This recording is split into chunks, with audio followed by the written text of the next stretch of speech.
Hi అండి, welcome back to our channel village వంటలు and blogs. ఈ వీడియోలో ఒక మంచి స్నాక్ ఐటెం, అదే అటుకుల పోహ లేదా అటుకుల మిక్చర్ అని కూడా అంటారు. దీనికోసం ముందుగా అటుకుల్ని లో ఫ్లేమ్లో ఇలా ఒక 5 to 10 minutes వేయించుకోవాలి. ఇలా వేయించుకుంటేనే అటుకుల మిక్చర్ క్రిస్పీగా ఉంటుంది. వేడయ్యాక ఇలా పట్టుకుంటే క్రిస్పీగా ఉంటే సరిపోతుంది.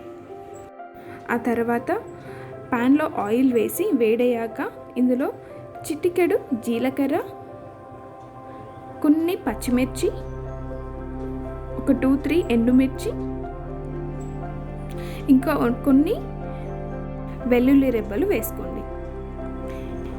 ఇవన్నీ వేగాక ఇందులో తగినంత కరివేపాకు వేసుకోండి. కరివేపాకు కొంచెం ఎక్కువ ఉంటేనే మిక్చర్ టేస్టీగా ఉంటుంది.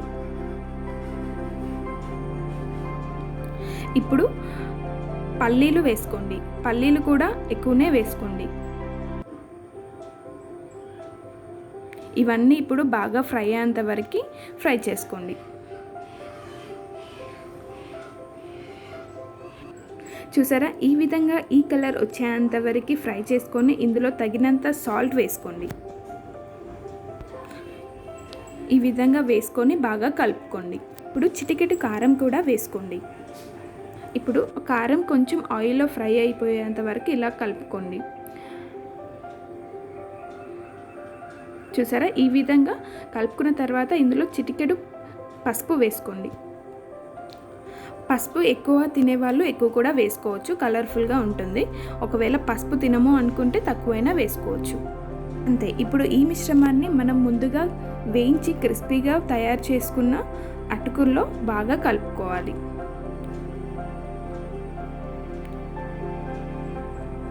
చూసారా, ఈ విధంగా లో ఫ్లేమ్లో పెట్టుకొని ఫస్ట్ కలుపుకోండి. అటుకులకి మనం చేసిన మిక్చర్ బాగా కలుపుకున్నాక స్టవ్ ఆఫ్ చేసుకోండి. అంతే. ఇలా బాగా కలుపుకొని సర్వ్ చేసుకుంటే అటుకుల మిక్చర్, అటుకుల పోహ రెడీ అయిపోయినట్టే. ఈరోజు వీడియో చాలా ఈజీ, చాలా టేస్టీ. ఇంట్లో ఏమీ లేనప్పుడు చాలా టేస్టీగా, చాలా ఈజీగా ప్రిపేర్ చేసుకునే అటుకుల పోహ, అదే అటుకుల మిక్చర్ రెడీ అయిపోయింది.